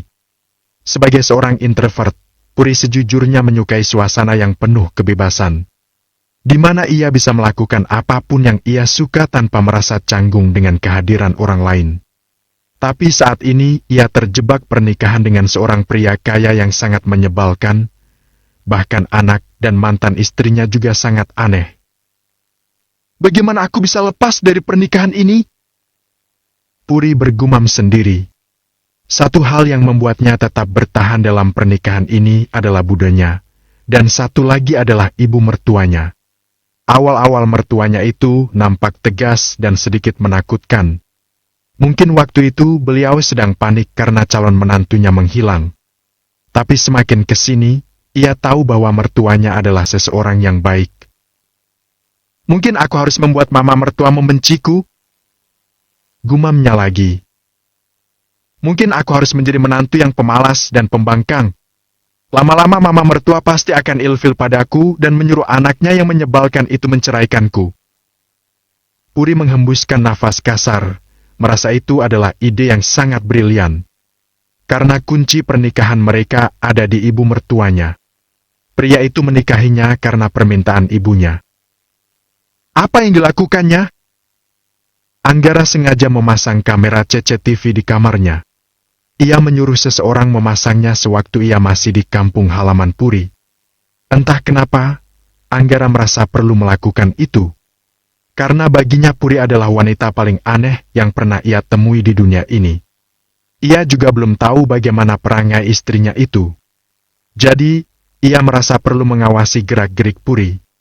Takutnya wanita itu melakukan sesuatu yang bisa membahayakan dirinya.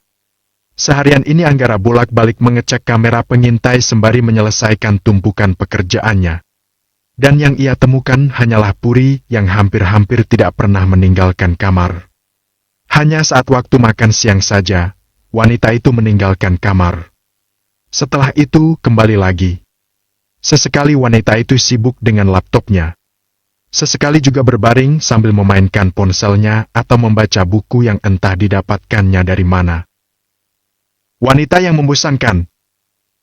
Anggara tanpa sadar menggumam. Ia menyukai wanita yang energik, pintar, supel dan ceria. Dan ia merasa Puri tak satu pun memiliki itu semua. Wajahnya selalu datar, jarang tersenyum, bahkan sepertinya ia belum pernah melihat wanita itu tersenyum. Kalau tak ia ajak bicara, wanita itu akan diam saja.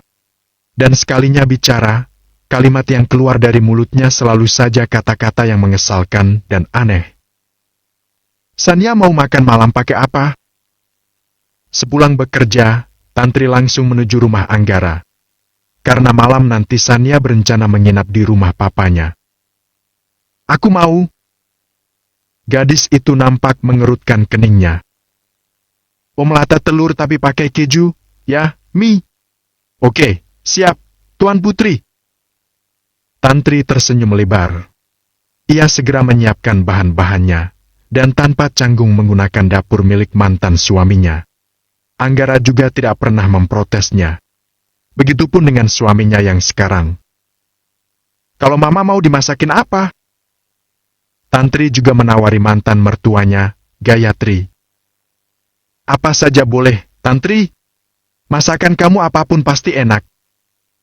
Puji Gayatri yang menemani cucunya yang juga sedang bermain masak-masakan. Mama bisa aja. Siap laksanakan, Ma. Tepat saat itu Anggara juga nampak baru pulang. Sehingga Tantri juga langsung menawarkan apa yang ingin dimakan mantan suaminya itu untuk makan malam. Baru pulang, Mas? Ya, sudah lama. Baru, kok. Tantri mengulurkan tangannya dan mencium punggung tangan mantan suaminya itu layaknya mereka masih punya status. Sekali lagi, Tantri melakukan itu supaya putrinya tetap merasakan memiliki keluarga utuh meski orang tuanya telah berpisah. Kamu mau dimasakin apa, Mas? Aku lagi pengen masak buat makan malam. Masak? Tiba-tiba Anggara terpikirkan Puri. Mungkin saat dulu belum menikah lagi, Anggara tak masalah Tantri memasak untuk keluarganya. Tapi saat ini ia telah beristri dan seharusnya Purilah yang melakukan itu. Tapi seharian ini wanita itu hanya bermalas-malasan saja di kamarnya. Memang mereka memiliki beberapa asisten rumah tangga. Tapi untuk urusan menyiapkan sarapan dan makan malam, biasanya memang dulu Tantri yang melakukannya. Makanya Tantri bisa dibilang menantu kesayangan Gayatri. Wanita itu tanpa sadar selalu membandingkan wanita-wanita yang dibawa Anggara dengan mantan menantunya. Meski hanya di dalam hatinya saja. Puri kemana, Ma? Tanya Anggara yang penasaran kemana istrinya itu. Apa masih bermalas-malasan di kamar sampai menyiapkan makan malam saja Tantri yang harus melakukannya? Aku di sini. Belum sempat Gayatri menjawab, Puri muncul dengan tiba-tiba. Dari mana kamu? Tatapan Anggara menajam melihat sepertinya Puri baru saja bepergian keluar. Karena wanita itu membawa tas bututnya. Dari luar. Jawab Puri seperti biasa dengan ekspresi tenangnya. Sekarang kamu seorang istri. Harusnya kamu paham tugasmu apa. Bukannya malah keluyuran keluar tanpa pamit. Sampai-sampai malah Tantri yang berinisiatif menyiapkan makan malam. Tatapan Puri beralih ke Tantri yang nampak tersenyum samar. Tapi Puri masih bisa melihatnya. Kalau begitu kenapa kamu tidak mengajaknya rujuk saja? Kenapa malah mengajakku menikah?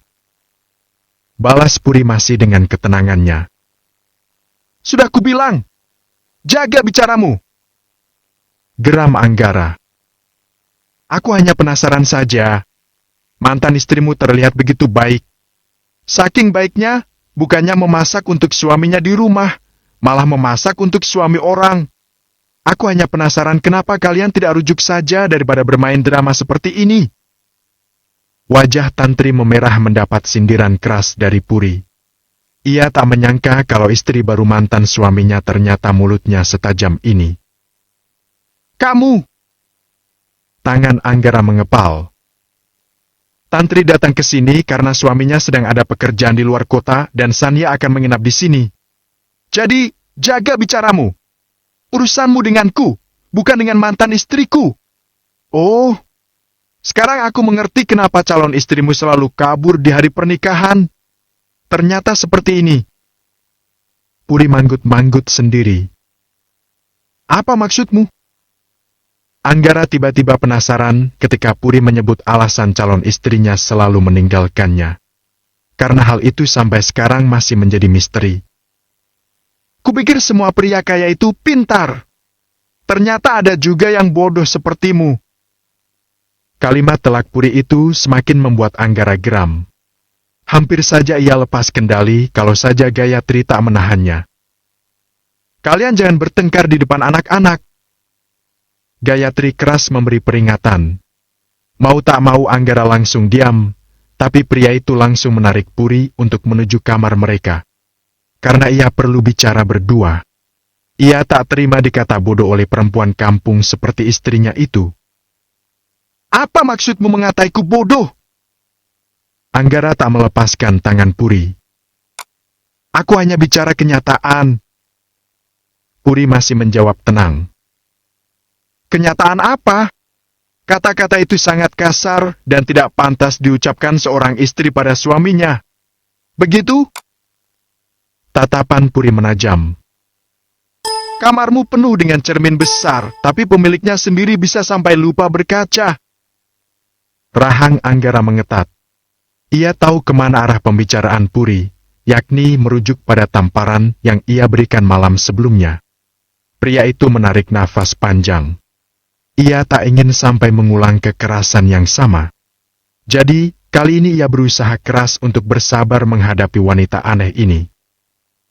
Oke, sekali lagi aku tanya baik-baik. Apa maksudmu mengataiku bodoh? Cukup jawab saja dan jangan banyak bicara ke sana kemari. Kamu ingin tahu? Ya, pikirkan sendiri. Kalau kamu memang pintar harusnya kamu tahu jawabannya. Tapi kalau kamu tetap tidak menemukan jawabannya, akui saja kalau kamu memang sebodoh itu. Kamu juga aneh. Di mana Puri?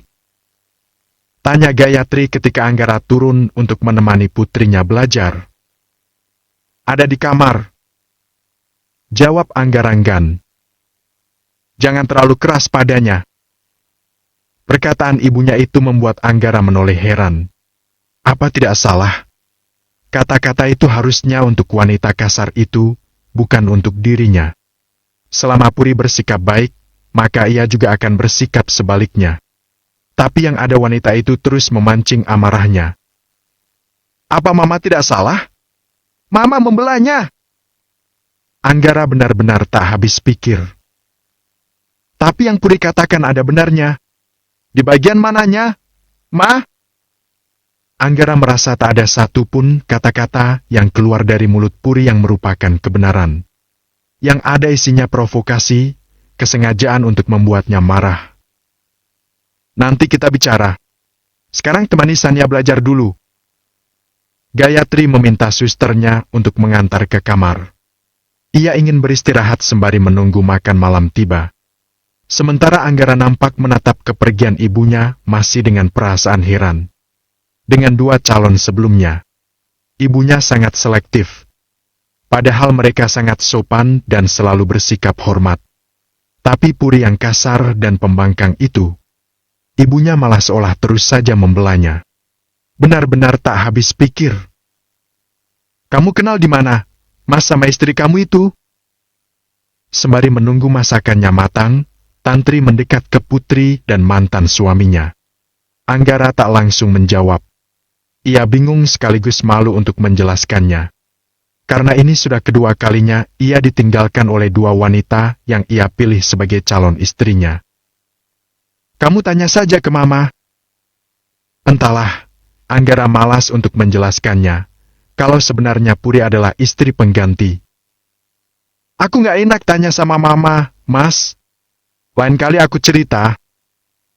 Lagi-lagi Tantri tidak mendapat penjelasan yang dia inginkan. Meski sebenarnya ia sudah tahu dari salah satu pekerja di rumah ini, kalau perempuan itu adalah istri pengganti, keponakan dari Warsih, asisten rumah tangga di rumah ini. Oke, Mas. Kalau kamu belum siap cerita, tapi aku cuma mau bilang, kalau kamu butuh teman cerita atau kamu ada masalah, aku siap bantu kamu kapan saja. Seng. Anggara hanya menjawab singkat, lalu kembali fokus dengan putrinya. Sedang Tantri sendiri memilih kembali ke dapur untuk menyelesaikan masakannya. Puri mana? Tanya Gayatri ketika melihat semua sudah berkumpul di meja makan, kecuali Puri. Masih di atas mungkin. Mau kemana lagi wanita gila itu, kalau tidak di kamarnya? Anggara membatin. Panggil istrimu. Dia bukan anak kecil, Ma, kalau lapar dia pasti turun sendiri ke bawah. Anggara sedikit kesal ibunya lebih berpihak ke Puri. Padahal wanita itu sudah mengatai putranya bodoh, tapi tetap saja dibela mati-matian. Anggara!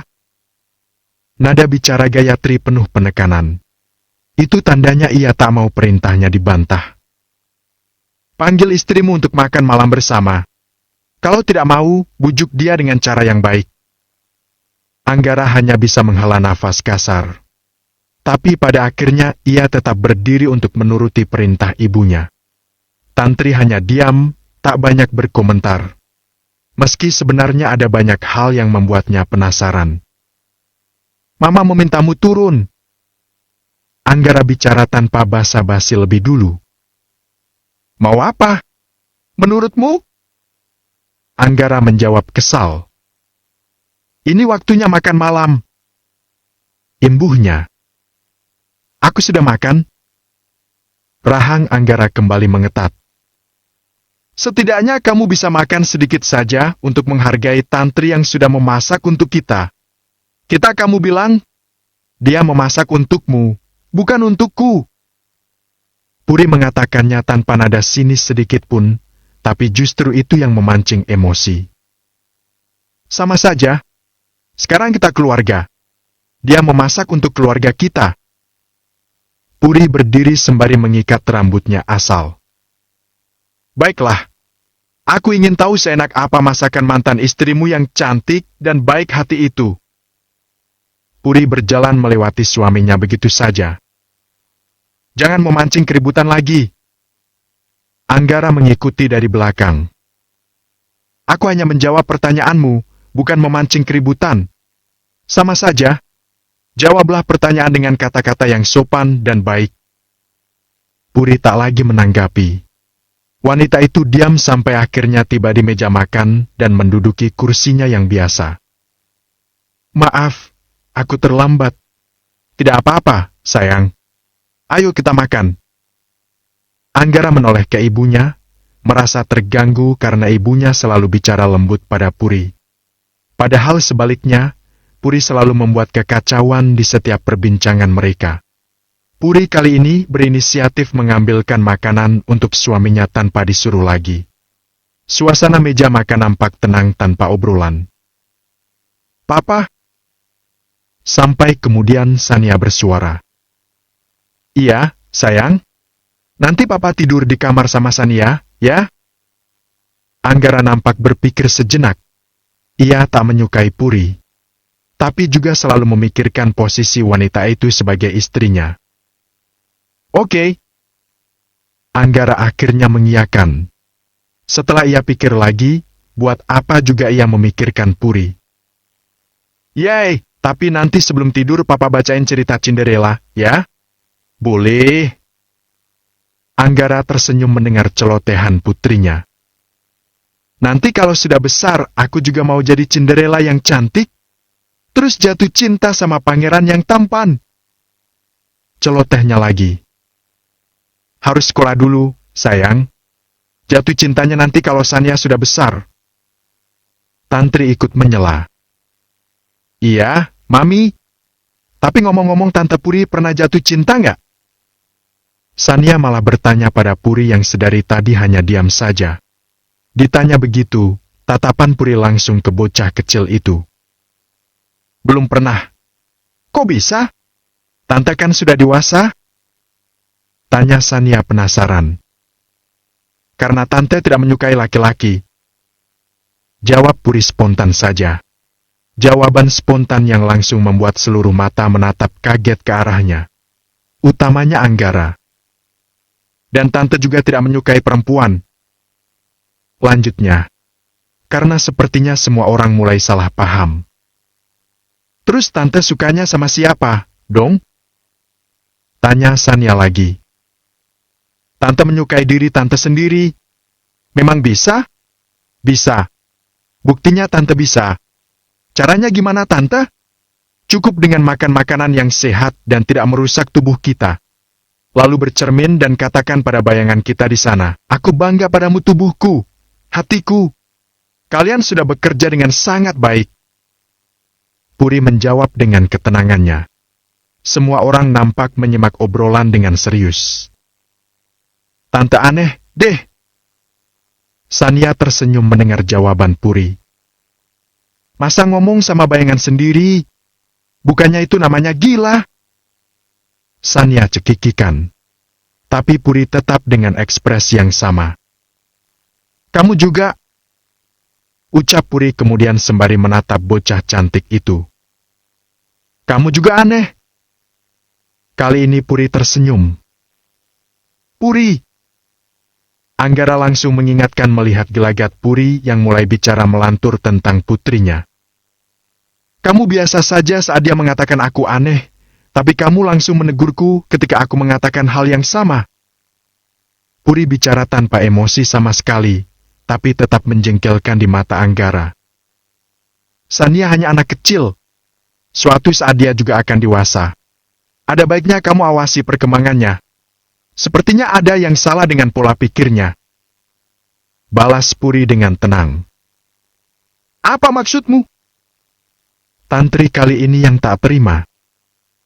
"Aku membesarkannya dengan sangat baik. Memang kamu tahu apa tentang mengurus anak kecil? Aku memang tidak tahu apa-apa. Dan tidak ingin tahu juga. Karena aku tidak tertarik untuk punya anak juga. Tapi semoga kamu bisa mengajarkan sesuatu yang baik pada putrimu yang lucu ini. Sayang kalau secantik ini tumbuh menjadi gadis yang salah langkah. Mana prioritasmu?" "Mas, aku benar-benar terganggu sama istri kamu. Aku nggak tahu salahku apa ke dia, tapi..." Tantri tak tahu bagaimana menggambarkan sikap Puri yang sangat menjengkelkan. Tapi dia bisa bersikap begitu ke aku. Bahkan bukan cuma ke aku, tapi ke Sania juga. Anggara yang mendapat aduan seperti itu juga bingung. Pasalnya ia sendiri sudah sering memperingati Puri untuk hati-hati dalam berbicara. Tapi semua omongannya hanya dianggap angin lalu. "Nanti aku coba bicara lagi dengannya." Anggara menarik nafas berat. "Jangan cuma bicara-bicara terus, Mas. Ambil sikap, kamu mau anak kita punya ibu sambung yang seaneh dia? Lagi pula, ya, Mas. Dia itu kudengar cuma istri pengganti. Sorry, aku nggak sengaja dengar obrolan Art di sini. Padahal aslinya Tantri yang mencari tahu sendiri. Apa nggak sebaiknya kamu selesaikan hubungan dengan dia? Maaf, Mas. Bukannya aku mau mengatur, cuma aku benar-benar nggak nyaman Sania dekat dengan ibu sambung yang seperti itu. Selama ini aku sudah membesarkan dan berusaha mendidik Sania dengan baik. Aku takut otaknya teracuni kata-kata tak masuk akal dari istri kamu itu. Kalau begini terus, untuk sementara waktu Sania tak akan aku izinkan untuk datang ke sini. Ancam Tantri. Aku paham, Tan. Nanti aku coba bicara dengan Mama lagi. Karena Mama yang memintaku bertahan dengan pernikahan ini. Anggara akhirnya memilih bercerita pada Tantri. Karena sepertinya tak apa-apa juga. Selama ini, Tantri tak pernah mengganggu hubungannya dengan wanita manapun. Karena dia juga sudah punya keluarga baru dan bahagianya sendiri. Kok Mama bisa suka sama dia, ya, Mas? Tantri tak habis pikir. Biasanya Mama selektif banget sama calon mantunya. Dan itu semua juga karena Tantri yang memprovokasi mantan ibu mertuanya itu dengan cara yang sangat halus. Sampai Gayatri tak pernah curiga. Aku juga tidak habis pikir. Anggara mencoba mencari tahu apa yang ibunya sukai dari Puri, yang bahkan tak ada niat untuk mengambil hati ibunya. Bahkan seharian ini Anggara melihat Puri nyaris tak pernah turun ke bawah atau menemui ibunya. Selain untuk makan malam dan kelayapan entah kemana di sore harinya. Mungkinkah ibunya hanya merasa malu saja kalau dirinya sampai bercerai lagi? Setelah 2 kali calon pengantinnya kabur sebelum hari-hari. Pak Anggara, maaf, Nyonya meminta Bapak ke kamarnya. Sari, suster yang biasa merawat ibunya datang. Oke. Anggara beranjak berdiri. Aku ke dalam dulu. Pamitnya pada sang mantan istri. Iya, Mas. Aku temenin Sania dulu, baru nanti kalau kamu sudah selesai. Aku pulang. Anggara hanya mengangguk dan langsung menuju ke kamar ibunya. Entah apa yang hendak dibicarakan. Mama mau bicara apa? Anggara duduk di sofa yang ada di kamar ibunya. Sementara Gayatri sedang duduk menghadap ke jendela yang sengaja dibiarkan membuka, menikmati indahnya bulat sabit yang menghiasi malam. Selama ini Mama sama sekali tidak terfikirkan hal ini. Tapi kata-kata Puri tadi telah menyadarkan Mama. Kata-kata yang mana, Ma? Tentang kenapa calon istrimu selalu kabur sebelum hari pernikahan. Gayatri memutar balik kursi rodanya dengan memencet tombol supaya ia bisa bicara berhadapan dengan putranya. Kening Anggara berkerut dalam. Ia masih menunggu penjelasan ibunya. Kamu dan Tantri adalah masa lalu. Tapi hubungan kalian masih begitu dekat layaknya suami istri. Mama paham, kalian bekerja sama dan berusaha harmonis demi Sania. Tapi, apa kamu pernah terfikirkan, hal itu mungkin sedikit mengganggu perasaan calon istri kamu? Gayatri berusaha menerangkan pelan-pelan. Karena ini sebenarnya juga masih dugaannya saja. Maksud Mama, wanita baru dalam hidup kamu mungkin tak masalah kamu bersikap baik pada mantan istri demi anak. Tapi Mama lihat perlakuan kamu pada Tantri selama ini masih layaknya perhatian suami pada istrinya. Mungkin, bisa jadi, itu salah satu yang membuat calon istri kamu memilih mundur sebelum pertarungan. Aku memperlakukan Tantri dengan baik sebatas dia ibu dari anakku, Ma. Kalau aku memang berniat kembali padanya. Aku sudah mengajaknya rujuk dari dulu dan bukannya mencari wanita lain. Anggara merasa kesimpulan yang diambil ibunya sangat tidak masuk akal. Itu pemikiranmu, beda dengan pemikiran wanita. Lalu bagaimana dengan Doni? Dia biasa-biasa saja hubunganku baik dengan istrinya. Karena dia tahu hubungan kami sebatas untuk kebahagiaan anak. Anggara masih menyangkal dugaan ibunya. Lalu bagaimana kalau kondisinya dibalik? Kamu di posisi Doni. Lalu istrimu hampir setiap hari datang ke rumah mantan suaminya. Kira-kira apa kamu tidak merasakan cemburu? Meskipun dengan alasan demi anak. Pertanyaan itu seketika menjadi tamparan keras untuk Anggara. Selama ini, ia sama sekali tidak terfikirkan hal ini. Karena niatnya memang murni demi anak. Mama sangat menyukai Tantri. Dia menantu, istri sekaligus ibu yang baik. Tapi kalian yang memutuskan untuk berpisah. Sekarang kalian sudah punya kehidupan masing-masing. Seharusnya bisa memilah mana yang prioritas dan mana yang bukan. Mama tak keberatan Sania datang setiap hari. Tapi sekarang kamu sudah punya istri. Bagaimana kamu bisa membuatnya nyaman di rumah ini kalau kamu saja terus sibuk dengan wanita masa lalumu? Apa yang Mama sukai dari wanita pembangkang itu? Anggara tanpa basa-basi bertanya. Bagaimana bisa wanita bermulut tajam itu bisa mengambil hati ibunya? Dia menjadi pembangkang karenamu juga. Sebagai seorang kepala rumah tangga, harusnya kamu tahu menempatkan diri. Mama tidak mau mendengar ada perceraian untuk kedua kalinya. Apapun caranya, kamu harus berusaha untuk mengambil hati istrimu.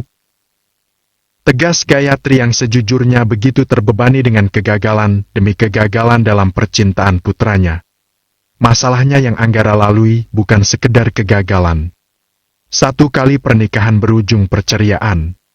Lalu 2 kali gagal menikah yang membuat keluarga harus menanggung malu sampai harus mencari pengantin pengganti. Kalau sampai kali ini pernikahan Anggara gagal lagi, entah bagaimana Gayatri harus menanggung beban ini. Anggara kembali ke kamarnya dengan pikiran kalut. Bagaimana caranya ia mengambil hati sedang ia juga menjalani pernikahan ini dengan keterpaksaan? Ini membuatnya gila. Bukannya kamu berencana tidur dengan putrimu? Tumben sekali Puri bertanya lebih dulu. Meski pertanyaan juga serupa sindiran yang tak mengenakan. Itu bukan urusanmu. Jangan mengaturku. Melihat wajah Puri semakin membuat Anggara kesal. Aku bertanya, kamu bilang sedang mengatur. Aku menjawab, kamu bilang aku membangkang. Lucu sekali. Puri menggelengkan kepalanya. Merasa bingung dengan pria yang menjadi suaminya itu. Setiap apa yang dilakukannya sepertinya tak pernah benar. Anggara masih berwajah masam. Tapi ia tak punya pilihan lain selain membuat kesepakatan dengan istrinya ini. Aku ingin bicara serius, ucapnya kemudian. Tentang? Puri bertanya sembari membaca buku di tangannya. Pernikahan kita? Apalagi yang kamu mau? Aku sudah setuju untuk bertahan menjadi istrimu. Sekarang apalagi? Anggara mengepalkan tangannya. Ia yang punya kuasa, tapi sekedar menekan wanita sombong ini saja ia tak mampu. Kalau bukan karena ibunya, ia tak akan segan menendang wanita menyebalkan ini dari hidupnya. Tidak perlu marah. Aku hanya mengatakan yang sebenarnya. Tadi Bude menelponku. Dia berencana akan menikah dan memutuskan untuk menetap di kampung halamannya. Jadi sebenarnya tidak ada lagi alasan bagiku untuk terus bertahan dengan situasi tak nyaman ini. Satu-satunya alasanku bertahan di sini hanya karena aku kasihan pada ibumu. Puri bicara terang-terangan dengan sikap yang tenang. Jangan merasa paling dibutuhkan. Kenyataannya kamu memang membutuhkanku. Ejek Puri dengan nada yang datar. Coba ceraikan aku sekarang kalau kamu berani. Tantangnya lagi. Tangan Anggara mengepal. Suatu saat aku pasti akan melakukannya, dan kamu akan menangis, mengemis, bahkan memohon untuk kembali padaku. Ucap Anggara penuh janji. Aku sangat menantikan hari itu tiba. Puri tersenyum tipis. Tapi aku tidak akan pernah menangis apalagi mengemis padamu. Imbuhnya santai.